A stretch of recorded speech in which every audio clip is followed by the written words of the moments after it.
بخاری میں حدیث ہے، ام العلا کہتی ہیں کہ حضرت عثمان بن مظعون فوت ہوئے جب رضی اللہ تعالیٰ عنہ، بڑے درویش صحابی تھے اور بڑے عبادت گزار. جب وہ فوت ہوئے تو نبی علیہ السلام آئے ان کی میت کے اوپر، تو میں نے کہا کہ اے عثمان، اللہ کے حضور تیرے لیے جنت ہے. تو نبی علیہ السلام نے جب یہ جملہ سنا تو آپ نے ام العلا سے کہا کہ تمہیں کس نے بتا دیا کہ اس کے لیے جنت ہے؟ حالانکہ میں اللہ کا رسول ہوں، لیکن مجھے نہیں پتا میرے ساتھ کیا ہونا ہے. جی، اور یہ سیم الفاظ سورۃ الاحقاف میں بھی قرآن میں موجود ہیں. کیا نبی تم فرماؤ مجھے تو نہیں پتا میرے ساتھ اور تمہارے ساتھ کیا ہونے والا ہے. ام العلا کہتی ہیں کہ اللہ کی قسم اس کے بعد میں نے پوری زندگی کبھی کسی شخص کے مرنے پہ نہیں کہا کہ سیدھا جنت ہی جائے. قرآن پاک کی جس آیت سے استدلال کیا گیا ہے اور جو نتیجہ نکالا گیا ہے، بڑا خطرناک نتیجہ ہے، بہت ہی زیادہ خطرناک. میرا خیال یہ ہے کہ موصوف کو شاید خود بھی اندازہ نہیں کہ میں نے کتنی خطرناک بات کر دی ہے. ذرا ٹھنڈے دل سے سوچئے، کیا نبی کریم علیہ السلام کو اپنے جنتی ہونے کا یقین نہیں تھا؟ اب اگر یہ عقیدہ رکھ لیا جائے کہ نبی پاک علیہ السلام کو تو خود پتہ نہیں تھا کہ میں نے جنت جانا ہے کہ نہیں جانا، تو بھئی کس طرح ہم لوگوں کو نبی کریم علیہ السلام کا کلمہ پڑھنے کی دعوت دے سکتے ہیں؟ میں مشورہ دوں گا کہ خدا کے لیے اس بات سے رجوع کر لیجئے، یہ بڑی خطرناک بات ہے. الحمدللہ رب العالمین والصلاة والسلام علی سید الانبیاء والمرسلین وعلی آلہ واصحابہ وازواجہ وامتہ اجمعین الی یوم الدین. الحمدللہ آج 15 جنوری 2023 کو ہمارا یہ پبلک سیشن نمبر 77 انشاءاللہ منعقد ہونے جا رہا ہے. آپ کے سوالات یہ پرچیوں کی شکل میں میرے پاس آ چکے ہیں، انہیں ہم بعد میں ڈسکس کریں گے. پہلے اس ویک میں ایک کرنٹ افیئر کے طور پر بریلوی مکتب کے بہت بڑے عالم دین فیصل آباد میں، جو اپنے وقت میں بہت بڑے مناظر بھی تھے، 70+ ان کی ایج تھی، مولانا سعید احمد اسعد صاحب رحمہ اللہ تعالی، پچھلے دنوں ان کی ڈیتھ ہوئی ہے 11 جنوری 2023 کو. میری ان سے ملاقات جو پراپر ہوئی تھی دعوت و تبلیغ کا کام شروع کرنے کے بعد، وہ اگست 2019 میں ہوئی تھی، جس کی اس وقت تفصیلات بھی ہم نے ویڈیو میں ریکارڈ کروا دی تھیں، کچھ تصاویر بھی تھیں. ویسے میں پرسنلی ان کو اپنے آپ سمجھ لیں میٹرک کی ایج سے ہی جانتا ہوں، کیونکہ ان کا پیر خانہ جیلم میں ہے، کالا دے گاؤں میں ان کی بیعت تھی سلسلہ نقشبندیہ مجددیہ کے اندر. ان کے والد صاحب کو بھی خلافت تھی. کوٹلی میں بھی ایک ان کا مزار ہے، ان کے بزرگوں کے سلسلے چل رہے ہیں، اور جیلم کے اندر بھی. تو اس لیے جیلم ان کا وقتاً فوقتاً آنا جانا رہتا تھا. عموماً جو میلاد مصطفیٰ صلی اللہ علیہ وآلہ وسلم کی محافل ربیع الاول کے مہینے میں ہوا کرتی تھی، ان میں 12 ربیع الاول کا جو مین پروگرام ہے اس میں عموماً ان کو بلایا جاتا تھا، کیونکہ وہ بڑے عالم دین تھے. اللہ تعالیٰ بحیثیت انسان جو ان سے غلطیاں ہوئیں ان سے درگزر فرمائے، انہیں نیک کاموں کا اجر عطا فرمائے، ان کے لواحقین کو صبر دے اور اس صبر پہ اجر عظیم عطا فرمائے، آمین. ان کی تقریر تو ہم بڑے غور سے سنا کرتے تھے. اس کی وجہ ہے کہ یہ عموماً ریفرنسز کے ساتھ گفتگو کرتے تھے، جو بھی وہ اپنے دلائل رکھتے تھے ان میں سے ظاہر ہے کہ ساری چیزیں تو غلط نہیں ہیں، کافی ساری چیزیں ٹھیک بھی ہیں. سب سے پہلے شیخ ناصر الدین البانی رحمہ اللہ تعالی المتوفی 1999 عیسوی، جو محدث اعظم تھے سعودیہ کے.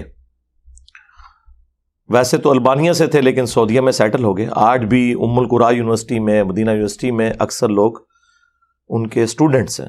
پوری دنیا میں ان کا نام ہے. عرب دنیا میں شیخ البانی رحمہ اللہ تعالی اور عجم میں شیخ زبیر علی زئی رحمہ اللہ تعالی، یہ دو بڑے دور حاضر کے محققین ہیں جنہوں نے احادیث کی تحکیم کا کام کیا، اس پہ حکم لگائے. اصول محدثین کے اوپر. تو شیخ البانی اس وقت اپنے عروج پہ تھے. 1994 کی میں بات کر رہا ہوں. ڈیتھ تو ان کی 1999 میں ہوئی ہے. جس وقت وہ زندہ تھے اس وقت بھی اللہ تعالیٰ نے انہیں پوری دنیا کے اندر حدیث کے حوالے سے ایک مقام دیا تھا. اور وفات کے بعد تو ظاہر ہے جیسے ٹیکنالوجی عام ہوئی ہے تو زیادہ کھل کے معاملات سامنے آئے ہیں. تو مجھے یاد ہے 1994 میں جب میں ایف ایس سی کا اسٹوڈنٹ تھا تو سید احمد اسد صاحب جیلم آئے ہوئے تھے. اور سب سے پہلے میں نے شیخ ناصر الدین البانی کا نام ان کے ہی منہ سے سنا تھا, مجھے تو پتہ ہی نہیں تھا. اور وہ کہتے تھے کہ وہابیاں دا سب تو وڈا محدث جڑا کسی حدیث نو صحیح کہہ دے تے سارے وہابی کہندے نے صحیح, جس حدیث نو ضعیف کہہ دے سارے وہابی دنیا دے کہندے حدیث ضعیف. یہ جملے مجھے ابھی بھی یاد ہیں پنجابی میں. تو خیر اس وقت تو مجھے اندازہ نہیں تھا ان چیزوں کا. تو وہ شیخ البانی کو کوٹ کیا کرتے تھے اپنے مسلک کی تائید میں. جو احادیث جن پہ تحکیم لگائی تھی صحت کے اعتبار سے شیخ البانی نے, تو وہ کوٹ کرتے تھے کہ شیخ البانی نے اس حدیث کو صحیح کہا ہے. اور عموماً جو عام علماء ہیں ان سے ہٹ کے وہ علمی دلائل کے ساتھ اپنا موقف رکھا کرتے تھے. یہ ان کی خوبی تھی. چونکہ مناظر تھے تو مناظر جو ہے وہ صرف لگی لپٹی باتیں نہیں کر سکتا, چرب زبانی کے ساتھ ساتھ کوئی محکم دلائل بھی چاہیے ہوتے ہیں. صرف چرب زبانی سے بھی کام نہیں چلتا. اس زمانے میں یہ دو بڑے ہی مناظر تھے ان کے, ایک سید احمد اسد صاحب, دوسرے سید عرفان شاہ مشہدی صاحب. وہ تو ابھی حیات ہیں اور سید ہیں, وہ بھی ماشاءاللہ کافی علمی دلائل کے ساتھ گفتگو کرتے تھے. تو اب تو خیر وہ کافی بوڑھے ہو چکے ہیں. تو سید احمد اسد صاحب اس وقت بھی اہل حدیث کے ساتھ, دیوبند کے ساتھ مختلف ٹاپکس کے اوپر مناظرے کیا کرتے تھے. اور اکثر وہ اپنے مخالفین کو اپنے دلائل کے ساتھ پچھاڑ دیتے تھے. اور ظاہر ہے قرآن و سنت کے دلائل سے تو پچھاڑنا ذرا مشکل ہوتا ہے. وہ مار جو کھاتا ہے نا مخالف, وہ اس بات پہ کھاتا ہے کہ تیرے ابے نے بھی یہ لکھا ہوا ہے. اس معاملے میں انہیں ملکہ حاصل تھا. یعنی دیوبند اور اہل حدیث کی مٹی پلید کر دیتے تھے وہ ان کے بزرگوں کی تعلیمات کی روشنی میں. قرآن و سنت خود وہ کتنا مانتے تھے یا ان کے مخالفین کتنا مانتے ہیں وہ آپ کو پتا ہے. پچھلے دنوں ان کی ایک ویڈیو وائرل ہوئی اور میں نے ارادہ کیا ہوا تھا کہ میں نے اس ویک ان کو آڑے ہاتھوں لینا ہے سید احمد اسد صاحب کو, لیکن وہ اللہ کو پیارے ہو گئے. اب وہ گفتگو تو میں ضرور اس پہ تھوڑی سی کروں گا, لیکن اس سخت انداز میں نہیں کروں گا, کیونکہ جب کوئی بندہ دنیا سے چلا گیا تو اب وہ اپنا دفاع تو سامنے آ کے نہیں کر سکتا. لیکن یہ میرا شرعی حق ہے کہ رسول اللہ صلی اللہ علیہ وآلہ وسلم کے حوالے سے کوئی شخص مجھ پہ گستاخی کا الزام لگائے تو میں اسے کلیریفائی تو کروں کہ ان کو کسی نے ادھورا کلپ کاٹ کے بھیجا ہے, آؤٹ آف کانٹیکسٹ کوئی بات ان تک پہنچائی ہے اور اس کا وہ جواب دے رہے ہیں. انجینئر محمد علی مرزا کی گستاخی اور بے باکی. یعنی جس شخص نے پوری دنیا کے بڑے بڑے فرقوں کے پچھلے 1000 سال کے بابوں کو صرف اس وجہ سے للکارا ہے کہ ان کی تعلیمات کو وہ شخص اس ہستی کی تعلیمات کے خلاف سمجھتا ہے کہ جس کی قبر مدینے میں ہے صلی اللہ علیہ وآلہ وسلم. اس لیے تو ہم نے یہ نعرہ بلند کیا ہے کہ میرے نبی سا ہے ہی کوئی نہیں, تیرے بابے تھے شے ہی کوئی نہیں. تو جو شخص خود رسول اللہ کے دفاع میں کھڑا ہوا ہے صلی اللہ علیہ وآلہ وسلم اور جینورلی کھڑا ہوا ہے, ویسے تو بہت لوگ دعویٰ کرتے ہیں, تو اس کے بارے میں یہ تہمت لگانا یہ بڑی زیادتی والی بات ہے. خیر وہ اب چونکہ دنیا سے چلے گئے تو میں ان کی اس غلطی کو تو ضرور ہائی لائٹ کروں گا احترام کے دائرے میں. باقی جو میں نے جس طرح آپ کو پتا ہے کہ میں آڑے ہاتھوں لیتا ہوں ساروں کو, تو وہ تو اس طرح اس پوزیشن میں نہیں ہو. ظاہر ہے کہ میں بھی اس وجہ سے دکھی بھی ہوں. ان سے اچھا تعلق تھا, محبت کرتے تھے, فون بھی بسا اوقات ان کا آ جایا کرتا تھا مجھے, اور آخری وقت میں وہ کافی حد تک تھنک آؤٹ آف باکس کرنا شروع ہو گئے تھے مختلف مسالک کے حوالے سے. خود وہ کٹری تھے اپنے مسلک میں، لیکن ایٹ لیسٹ تھوڑی سی جو ایک مناظرانہ سوچ کسی زمانے میں ہوتی تھی نا، اس سے نکل کے وہ باقیوں کے سٹیجز پہ بھی جانا شروع ہو گئے تھے، دیوبند کے پاس بھی، اہل حدیث کے پاس بھی. تو انہوں نے میرا ایک کلپ جو ان کو کہیں سے ملا، اڑتا اڑتا، یہ کلپ بازی جو میرے بارے میں کر رہے ہیں نا، ان کے بارے میں بارہا عرض کر چکا ہوں کہ یہ جو چھوٹا سا کلپ ہے نا، اگرچہ اس میں ہی بول رہا ہوں، میری ہی آواز ہے، لیکن وہ میرا کلپ نہیں ہے. میرا کلپ وہ ہوگا جو میرے چینل سے اپلوڈ ہوگا، یا ہمارے کسی اسٹوڈنٹ نے پورے کانٹیکسٹ کے ساتھ اسے اپلوڈ کیا ہے. اس کے علاوہ اگر یہ 5-5, 6-6, 7-7 سیکنڈ کی جو ویڈیوز آتی ہیں، وہ میری ویڈیوز نہیں ہے. اب آپ سوچ رہے ہوں گے کہ میری ویڈیو نہیں ہے، جبکہ ہے ہی وہ میری ویڈیو ہے. اس لیے کہ مجھے بتائیں، کیا قرآن یہ بات ماننے کے لیے تیار ہے کہ قرآن کی یہ آیت ہے، لا تقربوا الصلاۃ، نماز کے قریب مت جاؤ؟ قرآن تو کہے گا کہ میری آیت تو ہے وَأَقِیمُوا الصَّلَاةَ، نماز کو قائم کرو، وَلَا تَكُونُوا مِنَ الْمُشْرِكِينَ، اور مشرک نہ ہو جاؤ. ہم قرآن سے عرض کریں گے کہ نہیں، قرآن میں ہم نے خود پڑھا ہے لا تقربوا الصلاۃ، نماز کے قریب مت جاؤ. تو قرآن کہے گا میری اس طرح کی کوئی آیت نہیں ہے. ہم کہیں گے سورہ نساء میں لکھی ہوئی ہے. تو قرآن پاک کیا جواب دے گا کہ یہ آیت نہیں ہے میری، اگرچہ وہ ٹکڑا ضرور میچ کرتا ہے، لیکن میری آیت ہے لا تقربوا الصلاۃ وانتم سکارا، نماز کے قریب مت جاؤ جب تم نشے کی حالت میں ہو. آپ لاکھ چیخیں کہ پہلا حصہ تو تیرا ہی ہے نا، لیکن قرآن کہے گا میں نے یہ کہا ہی نہیں ہے. قرآن یہ کہنے کے لیے تو لا تقربوا الصلاۃ نہیں بول رہا تھا نا کہ نماز کے قریب مت جاؤ، وہ تو اس لیے بول رہا تھا کہ نشے کی حالت میں ہو تو نماز کے قریب مت جاؤ. لا تقربوا الصلاۃ تو کوئی بھی بول سکتا ہے، ہر کافر بولے گا نماز کے قریب مت جاؤ. قرآن کا جز ہو کے بھی وہ قرآن کی آیت نہیں ہے، اگرچہ قرآن میں موجود ہے. بالکل اس طریقے پہ اگرچہ میرا ہی کلپ ہو 4-5 سیکنڈ کا، میں ہی بول رہا ہوں، وہ میرا کلپ نہیں ہے، کیونکہ میں وہ تو بول ہی نہیں رہا. ہم لاکھ قرآن سے کہیں کہ ان اللہ هو المسیح ابن مریم، بے شک اللہ ہی عیسیٰ ابن مریم ہے، یہ قرآن میں لکھا ہوا ہے سورۃ المائدہ میں آیت نمبر 72. قرآن کہے گا میرے اندر ایسی کوئی آیت موجود نہیں ہے. تو پھر قرآن سے پوچھیں، قرآن کہے گا کہ میری آیت ہے لقد کفر الذین قالوا ان اللہ هو المسیح ابن مریم، بے شک وہ لوگ کھلا کفر کر رہے ہیں جو کہہ رہے ہیں کہ اللہ ہی عیسیٰ ابن مریم ہے. اب آپ کہیں کہ نہیں، یہ جو اگلا حصہ یہ تو تیرے اندر موجود ہے، ان اللہ هو المسیح ابن مریم. تو قرآن آگے سے کہے گا بے شک میرے میں موجود ہے، لیکن یہ میری آیت نہیں ہے، کیونکہ میں یہ تو کہنا ہی نہیں چاہ رہا. میں تو یہ کہہ رہا ہوں کہ وہ لوگ کافر ہیں جو کہہ رہے ہیں کہ اللہ ہی عیسیٰ ابن مریم ہے. اب آپ کو سمجھ آئی بات کی؟ جملہ تو کوئی بھی بول سکتا ہے. اگر قرآن اپنے جملے سے پیچھے ہٹ جائے صرف اس وجہ سے کہ اسے آؤٹ آف کانٹیکسٹ آپ نے پیش کیا ہے، اتنے حصے کو بھی قرآن اپنی آیت نہیں مانے گا، کیونکہ وہ یہ کہنا ہی نہیں چاہ رہا. اس طریقے سے میں کہنا کچھ اور چاہ رہا ہوتا ہوں، یہ اس میں سے جملہ کاٹتے ہیں آؤٹ آف کانٹیکسٹ اور میرے اوپر گستاخی کا الزام لگا دیتے ہیں. اور یہ یاد رکھیے گا، بسا اوقات میری 3 مختلف سٹیٹمنٹس بھی بیک وقت درست ہوتی ہیں. جس طرح قرآن میں ناسخ و منسوخ کے حوالے سے آیات ہے، یا سچویشن کے اعتبار سے 3-4 مختلف جگہ پہ ایک ہی بات کو مختلف انداز میں بیان کیا جاتا ہے، وہ ساری اپنی جگہ جسٹیفائی ہوتی ہیں. وہ کوئی ہم سے پوچھے گا تو پھر ہم اسے بتائیں گے بھی یہ اس موقع پہ تھا، پھر یوں ہوا، پھر یوں ہوا، پھر یوں ہوا. اس طریقے سے اگر میری کوئی ویڈیو کاٹتا ہے تو میں بتاؤں گا کہ ہاں بھائی یہ اس موقع پہ تھا، یہ اس موقع پہ تھا، یہ اس موقع پہ تھا.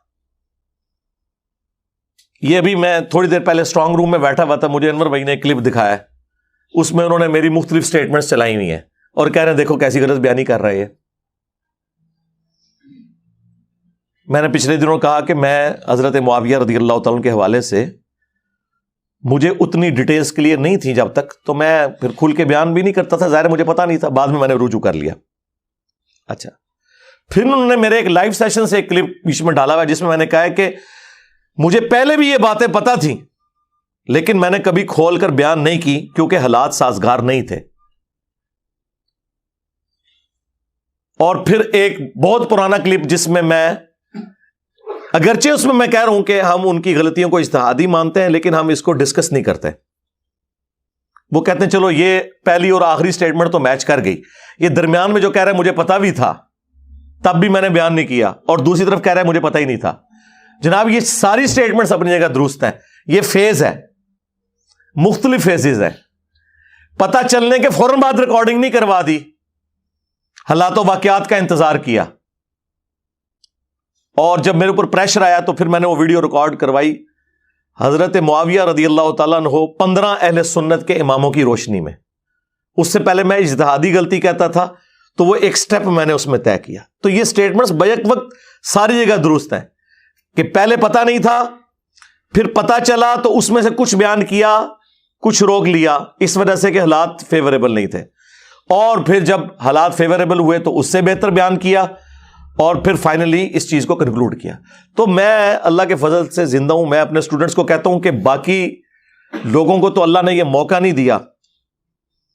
میں نہیں سمجھتا اس پلانٹ ارتھ پہ کوئی بندہ ابھی تک کوئی ایسا گزرا ہے کہ جس کے اوپر کیے جانے والے اعتراضات کے جوابات وہ خود دے کے مرا ہو سوائے میرے, کیونکہ ظاہر اس وقت حالات و واقعات نہیں تھے نا, لوگوں کے سامنے ویڈیوز نہیں بنی ہوئی تھیں کہ پوری دنیا کے سامنے ویڈیوز جاتی ہیں اور پوری دنیا کے لوگ ٹوٹ پڑتے تو یقیناً وہ لوگ بھی اپنی زندگی میں جوابات دیتے. اس میں کوئی میرا کمال نہیں ہے, یہ دور ایسا ہے. لیکن پوری دنیا کے علماء اور ان کے فرقے اسلام کی خدمت یہ سمجھ رہے ہیں کہ مرنے سے پہلے ایک کلپ انہوں نے میرے خلاف ضرور بنانا ہے. لہٰذا مجھے یہ ایج حاصل ہے کہ دنیا میں اللہ کے فضل سے میں وہ خوش نصیب انسان ہوں کہ پوری دنیا جس کی آخرت کی فکر میں لگی ہوئی ہے نا وہ میں ہوں, کہ جی نے یہ غلط کہہ دیا اس پہ رجوع کرے, یہ غلط کہہ دیا اس کے اوپر معافی مانگے, یہ گستاخی ہوگی معافی. اتنے زیادہ کیمرے میرے اوپر فٹ ہے, میرے اپنے اسٹوڈنٹس کے بھی مخالفین کے بھی. لہٰذا مجھے اللہ نے زندگی میں موقع دیا ہے کہ میں اپنے اوپر ہونے والے ہر اعتراض کا جواب دے کے مروں, اور میں دے چکا ہوں الحمدللہ. انجینئر محمد علی مرزا اسٹوڈنٹس کی عدالت میں ریکارڈ ہوا, وہ تو لیٹسٹ پروگرام ہے کچھ عرصہ پہلے. اس سے پہلے بھی وقتاً فوقتاً جو چیزیں آئی وہ میں نے مجلس 50 میرا انٹرویو دیکھ لیں, اس میں نے جو ابھی اعتراضات آنے تھے ان کے بھی جوابات دیے. یہ بھی سعید اسد صاحب سے بات شروع ہوئی رحمہ اللہ تعالیٰ, تو انہوں نے اپنی وفات سے کچھ عرصہ پہلے کلپ اپلوڈ کیا جس میں انہوں نے میرا کلپ چلایا, اور اس کلپ کے اندر کتنی کٹنگز ہیں ان کو خود نہیں خیال آیا کہ یار یہ بندہ اگر یہ بات کر رہا ہے تو کسی کانٹیکسٹ میں بات کی ہوگی, اور میں وہ حدیث صحیح بخاری سے بیان کر رہا ہوں, اور بخاری سے بھی بڑھ کے قرآن کی ایک آیت ہے. وہ اس بحث میں پڑھ گئے کہ قرآن کی یہ آیت جو ہے وہ مکی ہے, اور انجینئر صاحب جو حدیث بیان کر رہے ہیں وہ مدینہ شریف میں ہے, تو اس کی وجہ سے نا یہ اس کے اوپر بیٹھتی نہیں. میرے بھائی جو میں حدیث بیان کر رہا ہوں وہ بخاری کے اندر موجود ہے, میں نے خود لکھی ہوئی ہے. اور دوسرا یہ آپ کو کس نے کہہ دیا کہ مکی آیت اگر کوئی ہو وہ مدینے میں کوٹ نہیں ہو سکتی؟ قرآن کے عقائد تو یونیورسل ٹروتھ ہے, چاہے وہ مکے میں نازل ہو. 2/3 قرآن مکے میں نازل ہوا ہے توحید کے اوپر, تو کیا توحید کے اوپر جو گفتگو ہے وہ مدینے میں کوٹ نہیں ہوگی؟ مدینے میں آپ نے جتنی توحید بیان کرنی ہے مکی قرآن سے ہی بیان کرنی ہے.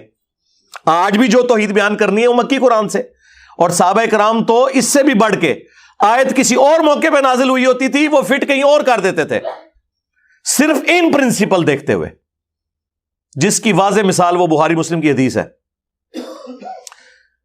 ایک عورت ابن مسعود کے پاس آئی رضی اللہ تعالیٰ عنہ, کم از کم وہ تابعیہ تو ہوگی نہیں تو صحابیہ, اور کہا کہ میں نے سنا ہے کہ آپ یہ کہتے ہیں کہ قرآن میں اللہ نے لعنت فرمائی ہے ان عورتوں پر جو چہرے کے بال اکھاڑے, یہ یا دانتوں میں خوبصورت دکھنے کے لیے گیپ بنوائیں, یا گدوائیں, یا ٹیٹو بنوائیں. تو ابن مسعود نے فرمایا کہ ہاں بالکل. تو اس نے کہا کہ میں نے تو پورا قرآن پڑھا ہے, مجھے تو قرآن میں کوئی ایسی آیت نہیں ملی. یقیناً قرآن میں ایسی کوئی آیت موجود ہی نہیں ہے. اور وہ عورت تو کہہ بھی سکتی تھی اس لیے کہ ظاہر قرآن تو اس وقت لوگ پڑھتے تھے, صرف وصال ثواب کا ذریعہ نہیں بنایا ہوا تھا. تو اس نے کہا قرآن میں تو کوئی ایسی آیت نہیں. تو ابن مسعود نے کہا تم نے قرآن میں نہیں یہ پڑھی سورۃ الحشر کی آیت وما آتاکم الرسول فخذوہ وما نہاکم عنہ فانتہوا, جو رسول اللہ تمہیں دیں وہ لے لو, جس سے منع فرمائے اس سے رک جاؤ. اور پھر کہا کہ رسول اللہ نے لعنت فرمائی ہے ان لوگوں کے اوپر, ان عورتوں پہ جو چہرے کے بال اکھاڑے, خوبصورت دکھنے کے لیے دانتوں میں گیپ بنوائیں یا ٹیٹو بنوائیں, گدوائیں. اچھا, اس صحابیہ نے آگے سے یہ نہیں کہا کہ یہ آیت تو مال غنیمت کے بارے میں تھی قرآن میں, آپ کو کس نے یہ اتھارٹی دی کہ اسے جنرلائز کر دیں. یہ سعید احمد اسد صاحب کی بات کا میں جواب دے رہا ہوں. کاش ان لوگوں نے قرآن و حدیث ٹوٹیلٹی میں پڑھا ہوتا تو انہیں پتا ہوتا. اب یہ آج آگے باتیں کرتے ہیں انجینئر صاحب کے پاس اتنا علم کہاں سے آ گیا. میرے بھائی اس لیے کہ میرے پاس انجینئرنگ کی ڈگری ہے, میکینیکل انجینئرنگ کی, اور میں اپنی یونیورسٹیز کے ٹاپرز میں سے ہوں, آنرز کے ساتھ ڈگری کی ہوئی ہے. اس کے بعد میں نے اپنا انٹلیکٹ استعمال کیا قرآن و سنت کے اوپر. تو اللہ تعالیٰ نے یہ راہیں میرے لیے کھولی ہیں. والذین جاہدوا فینا لنہدینہم سبلنا, جو لوگ ہماری راہ میں کوشش کریں گے ہم اپنی راہیں ان کے لیے کھول دیں گے. تو یہ حدیث بخاری مسلم دونوں میں تھی. اب اس عورت کا کام بنتا تھا کہ وہ کہتی کہ یہ آیت تو مال غنیمت کے بارے میں ہے, اس کا کیا لینا دینا اس معاملے کے ساتھ کہ آپ اسے ٹیٹو بنوانے کے اوپر اور ان چیزوں کے اوپر لگا دیں. انہیں پتا تھا یہ آیات جنرلائز ہوگی, جس طرح میں جنرلائز کرتا ہوں کہ سورہ بقرہ کی جو آیت ہے نا, وَلَا تُلْقُوا بِأَيْدِيكُمْ إِلَى التَّهْلُكَةِ, اپنے ہاتھوں سے اپنے آپ کو ہلاک مت کرو. یہ اسپیسیفکلی آیت تو قرآن میں ہے. جو لوگ اللہ کی راہ میں مال خرچ نہیں کرتے, گویا اللہ تعالیٰ فرما رہا ہے تم اپنے آپ کو ہلاک کر رہے ہو. لیکن اسی آیت کے تحت دنیا کے تمام علماء سگریٹ پینے کو حرام قرار دیتے ہیں کہ وہ اپنی جان کو ہلاک کرنا ہے. تو بالکل درست ہے. قرآن کی آیات یونیورسل ٹروتھس ہیں, جسے فٹ اسے گفٹ. تو وہ صحابیہ کہنے لگیں کہ حضرت آپ کی بیوی بھی یہ سب کچھ کرتی ہے. وہی بات کہ میں تھوڑا ایک کلپ تک ہے. اس زمانے میں کسی نے کلپ ابن مسعود کا بھی کاٹا ہوگا نا کہ ابن مسعود کی بیوی بھی وہ سارے کام کرتی ہے جو ابن مسعود لوگوں کو منع کرتے ہیں. ظاہر ہے سنی سنائی بات. تو ابن مسعود نے کوئی غصہ نہیں کھایا. انہوں نے کہا جاؤ میری بیوی کو دیکھ لو. وہ عورت اندر گئی, بخاری مسلم کے الفاظ ہیں, شرمندہ ہو کے باہر نکلی اور کہا کہ آپ کی بیوی میں تو ایسی کوئی بات نہیں ہے. وہ کلپ بھی کسی نے کاٹا ہوا تھا. تو ابن مسعود نے آگے سے ایک جملہ بولا. انہوں نے کہا کہ اگر میری بیوی یہ کرتی ہوتی تو ابن مسعود کی بیوی نہ ہوتی کہ رسول اللہ کی نافرمان ہو, کہ اللہ کے نبی تو لعنت فرمائے ایسی عورتوں پہ, اور میری بیوی ہو وہ. اب آپ اس طرف آ جائیں جو سعید اسد صاحب رحمہ اللہ تعالیٰ کو کسی نے مس لیڈ کیا. وہ میں بخاری کی حدیث بیان کر رہا تھا. ام العلا سلام اللہ علیہا ایک بوڑھے صحابی تھے, عثمان بن مظعون رضی اللہ تعالیٰ عنہ. وہ ان کی خدمت کیا کرتی تھی. وہ فوت ہو گئے. نبی علیہ السلام ان کی میت پہ آئے تو ام العلا نے رسول اللہ کی موجودگی میں کہہ دیا, اے عثمان, اللہ کے حضور تو آپ کے لیے بہت اجر ہے, جنتیں ہیں. تو نبی علیہ السلام نے کہا کہ ام العلا تمہیں کس نے بتا دیا کہ یہ جنت میں ہے؟ حالانکہ میں اللہ کا رسول ہوں, مجھے نہیں پتا کہ میرے ساتھ اور تمہارے ساتھ کیا ہونے والا ہے. یہ بڑے سخت الفاظ تھے. انہوں نے کہا کہ یہ رسول اللہ کی گستاخی ہو گئی ہے. صحیح بخاری میں حدیث ہے, ام العلا کہتی ہیں کہ حضرت عثمان بن مظعون فوت ہوئے جب رضی اللہ تعالیٰ عنہ, بڑے درویش صحابی تھے اور بڑے عبادت گزار. جب وہ فوت ہوئے تو نبی علیہ السلام آئے ان کی میت کے اوپر. تو میں نے کہا کہ اے عثمان, اللہ کے حضور تیرے لیے جنت ہے. تو نبی علیہ السلام نے جب یہ جملہ سنا تو آپ نے ام العلا سے کہا کہ تمہیں کس نے بتا دیا کہ اس کے لیے جنت ہے؟ حالانکہ میں اللہ کا رسول ہوں, لیکن مجھے نہیں پتا میرے ساتھ کیا ہونا ہے. جی, اور یہ سیم الفاظ سورۃ الاحقاف میں بھی قرآن میں موجود ہیں. کیا نبی تم فرماؤ مجھے تو نہیں پتا میرے ساتھ اور تمہارے ساتھ کیا ہونے والا ہے. ام العلا کہتی ہیں کہ اللہ کی قسم اس کے بعد میں نے پوری زندگی کبھی کسی شخص کے مرنے پہ نہیں کہا کہ سیدھا جنت ہی جائے. قرآن پاک کی جس آیت سے استدلال کیا گیا ہے اور جو نتیجہ نکالا گیا ہے, بڑا خطرناک نتیجہ ہے, بہت ہی زیادہ خطرناک. میرا خیال یہ ہے کہ موصوف کو شاید خود بھی اندازہ نہیں کہ میں نے کتنی خطرناک بات کر دی ہے۔ ذرا ٹھنڈے دل سے سوچئے، کیا نبی کریم علیہ الصلوۃ والسلام کو اپنے جنتی ہونے کا یقین نہیں تھا؟ اب اگر یہ عقیدہ رکھ لیا جائے کہ نبی پاک علیہ السلام کو تو خود پتہ نہیں تھا کہ میں نے جنت جانا ہے کہ نہیں جانا، تو بھئی کس طرح ہم لوگوں کو نبی کریم علیہ الصلوۃ والسلام کا کلمہ پڑھنے کی دعوت دے سکتے ہیں؟ میں مشورہ دوں گا کہ خدا کے لیے اس بات سے رجوع کر لیجئے، یہ بڑی خطرناک بات ہے۔ حدیث بخاری میں لکھی ہوئی ہے، گستاخی انجینئر صاحب کر رہے ہیں، کہنے والے رسول اللہ ہے، گستاخی انجینئر صاحب کر رہے ہیں۔ اور اس پہ میں نے جملہ بولا کہ اس سے بڑھ کر قرآن میں لکھا ہوا ہے سورۃ الاحقاف میں کہ اے نبی تم فرماؤ میں کوئی نیا رسول نہیں ہوں، مجھے تو نہیں پتا کہ خود میرے ساتھ اور تمہارے ساتھ کیا معاملہ ہونے والا ہے۔ لیکن ساتھ میں نے یہ بھی بولا کہ حالانکہ ہمیں پتا ہے کہ وہ اللہ کے رسول ہے صلی اللہ علیہ وسلم، قطعی جنتی ہیں، لیکن یہ امت کی اصلاح کے لیے تھا۔ یہ جملے اس میں سے کٹے میں میں کہتا ہوں یہ جملے کاٹ کے بھی میرے پہ فتویٰ کیسے تھا؟ ڈسکس تو بخاری اور سورۃ الاحقاف ہونی چاہیے تھی۔ اللہ کو گستاخ ڈکلیئر کرتے، رسول اللہ کو گستاخ ڈکلیئر کرتے، اس کے بعد بخاری کو ڈکلیئر کرتے، میرا تو چوتھا نمبر آتا تھا۔ کیسے ظالم ہے یار! اور پتہ نہیں کہ اس طرح کے جملے بول کے کتنے عاشقان رسول کو یہ ورگلا رہے ہوتے ہیں کہ جاؤ جی انجینئر پہ چڑھ دوڑو جا کے، اس بات کے اوپر کہ وہ قرآن بیان کر رہا ہے، احادیث بیان کر رہا ہے۔ ام العلا کہتی ہیں اللہ کی قسم اس کے بعد میں نے کبھی کسی کے لیے نہیں کہا کہ یہ جنتی ہے، اتنا میں ڈر گئی۔ اب مجھے بتائیں جو عبد القادر جیلانی کی طرف منسوب ہے وہ کہتے ہیں میں اپنے سارے مرید ہی جنت میں لے کے جاؤں گا، وہ تو شاہی کوئی نہیں، لے جاؤ بابے اپنے، تو جو آپ نے بنائے میں نٹھو ادھروں، آپ کی وہ فیصلہ آباد کی لینگویج نٹھو۔ اور میرا جو یونیورسٹی کا ایک روم میٹ تھا نا تو وہ کمالیہ کا تھا، تو مجھے کافی ساری وہ پنجابی نا فیصلہ آباد والی بھی اداں تے اداں، ٹھیک ہے، نٹھو، تو یہ سارے ہم تو بولتے ہیں نسو ادھروں، یہ انہوں نے کہانیاں بنائی ہوئی ہیں۔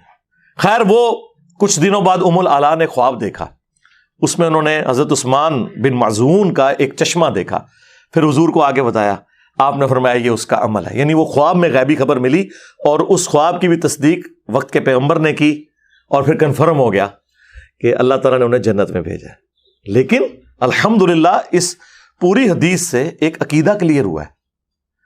مجھے تو حیرانگی ہے کل کو آپ کے سامنے کوئی یہ آیت پڑھے جو قرآن میں کم از کم 3 دفعہ آئی ہے، سورۃ الانعام کے اندر، سورہ الزمر کے اندر، سورہ یونس کے اندر، قل انی اخاف ان عصیت ربی عذاب یوم عظیم۔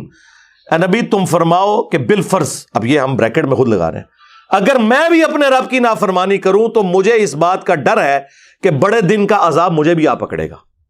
یہ آیت میں پڑھوں تو کیا کوئی مسلمان مجھے یہ کہے گا کہ انجینئر صاحب کہتے ہیں کہ اللہ کے نبی کو قیامت میں نعوذ باللہ عذاب ہونے والا ہے؟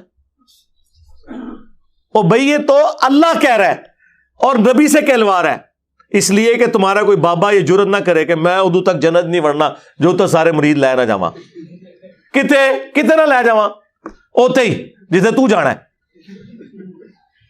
جنت ہی جانا سوکھا نہیں ہے۔ بخاری مسلم دونوں میں حدیث ہے، نبی علیہ السلام نے اپنے ایک ایک رشتہ دار کو مخاطب کیا، جب قرآن کی آیت نازل ہوئی نا کہ اپنے قریبی رشتہ داروں کو ڈر سنائے، سورہ الشعراء کی، تو حضور نے کہا اے نبی کے چچا عباس میرے مال سے جو لینا ہے لے لے، اگر اللہ نے تجھے پکڑ لیا میں اللہ کے حضور تجھے چھڑوا نہیں سکوں گا۔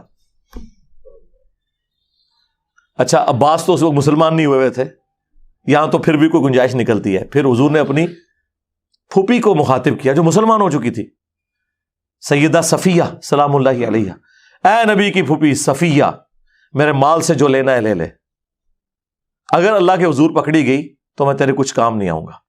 اور سب سے بڑھ کر جنتی عورتوں کی سردار جو بخاری مسلم میں ہے، سیدہ فاطمہ سلام اللہ علیہ، اے نبی کی بیٹی فاطمہ میرے مال سے جو لینا ہے لے لے، اگر اللہ کے حضور پکڑی گئی تو میں تیرے کچھ کام نہیں آؤں گا۔ مجھے بتائے ان آیات اور ان احادیث کے ہوتے ہوئے بابے تے شاہی کوئی نہیں، اندازہ کریں۔ لہٰذا انہوں نے آپ کے ساتھ بالکل ٹھیک کیا ہے کہ قرآن حدیث ڈائریکٹ نہیں پڑھنا، گمراہ ہو جاؤ گے. ہاں، کیونکہ جن عقیدوں پہ وہ لوگ ہیں یا وہ آپ کو سکھانا چاہتے ہیں، ان سے آپ گمراہ ہو کے اپنی نسبت اس کے ساتھ جوڑ لیں گے جس کی قبر مدینے میں ہے صلی اللہ علیہ وآلہ وسلم. یہ تو قرآن، مطلب قرآن تو ان کی موت بنا ہوا ہے. اور میں یہ بھی نہیں کہتا کہ قرآن آپ ہمارا ترجمہ مان لیں، آپ اعلیٰ حضرت کا ترجمہ پڑھ لیں. اور آج کے زمانے میں تو یہ پڑھے لکھے بندے کو بحث ہی نہیں کرنی چاہیے ترجمے والی. اب کون سا زمانہ رہ گیا؟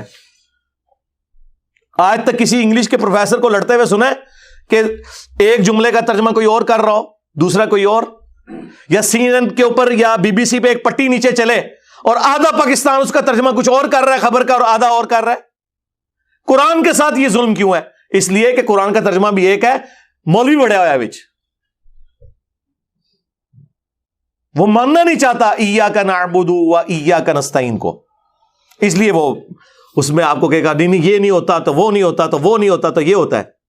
میں نے اکثر یہ آپ کو کہا کہ قرآن میں ایک آیت ایسی ہے کہ اگر وہ آیت آپ کسی چوک میں کھڑے ہو کر بلند آواز سے پڑھیں تو شہادت یقینی ہے. یہ جو لوگ کہتے ہیں نا غلامی رسول میں موت بھی قبول ہے، حرمت رسول پہ جان بھی قربان ہے، تو اگر کوئی واقعی قربان کروانا چاہتا ہے تو قرآن کی یہ آیت اور ترجمہ اعلیٰ حضرت کا پڑھ لے. میں یہ نہیں کہتا کہ میں جو ترجمہ کر رہا ہوں وہ پڑھے، اعلیٰ حضرت کا ترجمہ پڑھے. سورۃ الاعراف آیت نمبر 188، قل لا املک لنفسی نفعا ولا ضرا، اے نبی تم فرماؤ میں تو اپنی جان کے حق میں بھی کسی نفع اور نقصان کا مالک نہیں ہوں، الا ما شاء اللہ، ہاں مگر جو اللہ میرے لیے چاہے. اس میں بعض اوقات نا یہ گھس جاتے ہیں کہ جو اللہ چاہے، یعنی جتنا اللہ نے مجھے اختیار دیا ہوا ہے، نعوذ باللہ، یہ اس طرح بھی چال پڑتے ہیں. قرآن تو یہ کہنا نہیں چاہتا، کیونکہ اگلے الفاظ اسی آیت کے اس کی حفاظت کر رہے ہیں. وَلَوْ كُنْتُ أَعْلَمُ الْغَيْبِ، اگر میں خود سے غیب جان لیتا ہوتا، لَاسْتَكْثَرْتُ مِنَ الْخَيْرِ، تو میں خیر کثیر جمع کر لیتا. وَمَا مَسَّنِيَ السُّوءُ، اور مجھے کبھی بھی کوئی برائی نہ پہنچتی، کوئی تکلیف نہ آتی. کیونکہ اگر پہلے ہی پتا چل جائے کہ یہاں پہ تکلیف آنی ہے تو آپ بچ سکتے ہیں. اگر کسی شخص کو یہ پتا چل جائے کہ تم یہ روڈ کراس کرو گے تو ٹریلے کے نیچے آ جاؤ گے اتنے بجے اگر کراس کرو گے، اور مستقبل کی سی سی ٹی وی کیمرے کی ویڈیو آپ کو پہلے دکھا دی جائے، تو آپ نے پوری زندگی نہیں وہ روڈ کراس کرنی. یہی ہے نا. تو اگر مجھے پتا چل جاتا کہ ایسا ہونے والا ہے تو میں خیر، اور یہ واجب بھی ہے آپ پہ، یہ کوئی بزدلی نہیں ہے اگر آپ کو پتا چل جائے. اس لیے تو اگر کوئی برا خواب دیکھتا ہے تو صدقہ اور خیرات کرتا ہے. کیوں کرتا ہے؟ کہ تکلیف ٹل جائے، یہ ہمارا رائٹ ہے. تو نبی تم فرماؤ اگر میں خود سے غیب جان لیتا، ویسے تو نبی کو اللہ تعالیٰ غیبی خبر دیتا ہے، وہ تو قرآن میں واضح سورہ آل عمران کے اندر آیا، نبی تو ہوتا ہی وہ ہے جس کے پاس غیبی خبریں ہوں. وما كان الله ليطلعكم على الغيب، اور اللہ کی یہ شان نہیں ہے کہ تم عام لوگوں کے اوپر غیب کی کوئی اطلاع کرے. ولكن الله يجتبي من رسله من يشاء، بلکہ اللہ اپنے رسولوں میں سے جسے چاہتا ہے چن لیتا ہے. اور تمہارا کام ہے اللہ اور اس کے رسول کی خبروں پہ ایمان رکھنا. غیب کی اطلاع پیغمبروں کے پاس آتی ہے وحی کے ذریعے. تو اگر میں خود سے غیب جان لیتا تو خیر کثیر جمع کر لیتا، مجھے کبھی کوئی تکلیف نہ پہنچتی. ان انا الا نذیر و بشیر، میں تو نہیں ہوں مگر ڈر سنانے والا اور خوشخبری سنانے والا. لقوم یؤمنون، ایسے لوگوں کے لیے جو بات ماننا چاہیں، جو ایمان والے ہیں یا ایمان لانا چاہتے ہیں یا بات کا یقین کرنے والے ہیں. اور جو نہیں ماننا چاہتا، جو سویا ہوا ہے، اس کو تو آپ جگا سکتے ہیں، جو آنکھیں بند کر کے لیٹا آپ اس کو اٹھا نہیں سکتے. آپ مجھے بتائیں یہ آیت کو بیان کر سکتا ہے؟ اس میں تو کلیئر کٹ ہے کہ میں تو اپنی جان کے نفع و نقصان کا مالک نہیں ہوں. تو سرکار پھر ہم اس پہ کیوں نہ بولیں کہ اگر رسول اللہ کا یہ سٹیٹس ہے تو تیرے بابے تو شاہی کوئی نہیں، کیونکہ میرے نبی سا ہے ہی کوئی نہیں، تیرے سارے بابے شاہی کوئی نہیں. یعنی رسول اللہ کے مقابلے پہ صلی اللہ علیہ وآلہ وسلم ہم اپنے ساتھ مقابلہ کروا ہی نہیں رہے، ان کے ساتھ کروا رہے ہیں. وہ بھی اس لیے کروا رہے ہیں کہ یہ لوگ ان کو عزت دیتے ہیں. میں تو ان کے کسی بابے کو بھی اپنے کسی اسٹوڈنٹ کے برابر بھی نہیں سمجھتا. اگر میرے کو پوچھو، ہاں سیدھی جی گل ہے، ہمیں تو کوئی شک نہیں ہے کہ انہوں نے دین کے ساتھ جو کچھ کیا ہے، اگر یہ ان کی تعلیمات ہیں جو انہوں نے پھیلائی ہیں اپنی کتابوں میں اور اپنے ماننے والوں کو، اور اگر نہیں پھیلائی ہیں تو اللہ اور ان کا معاملہ ہے۔ ہاں جہاں پہ ہمارے پاس پیرلل میں کوئی سورس موجود ہے وہاں ہم کسی بابے کو کرٹیسائز نہیں کریں گے، جس طرح عیسیٰ ابن مریم کے بارے میں 2.25 ارب عیسائی شرکیہ عقیدے رکھے ہوئے ہیں، لیکن عیسیٰ ابن مریم کے دفاع پہ قرآن کھڑا ہے، وجیہن فی الدنیا والآخرہ ومن المقربین، دنیا اور آخرت میں اللہ کے حضور وجاہت والے ہیں اور اللہ کے قریبی لوگوں میں سے۔ عیسیٰ ابن مریم کے بارے میں کوئی بکواس کرے گا ہم اس کی زبان کھینچ لیں گے، کیونکہ عیسیٰ ابن مریم اگرچہ 2.25 ارب کرسچنز کے بابا ہیں لیکن رسپیکٹیبل بابا ہیں، جس طرح کہ ہمارے بابا ہیں النبی اولی بالمؤمنین من انفسہم وازواجہ امہاتہم، نبی تمہاری جانوں سے بڑھ کر تم پر حق رکھتے ہیں، اور نبی کی بیویاں امت کی مائیں ہیں، تو نبی امت کا روحانی باپ، الحمدللہ، اللہ کا شکر ہے۔ تو ہم لوگوں کے بنائے ہوئے بزرگوں سے توڑ کر اس شخص کے ساتھ جوڑ رہے ہیں جس کی قبر مدینے میں ہے، صلی اللہ علیہ وآلہ وسلم۔ صلو علی محمد وآل محمد، اللہم صلی علی محمد وعلی آل محمد واصحاب محمد وازواج محمد وامت محمد اجمعین الی یوم الدین، آمین۔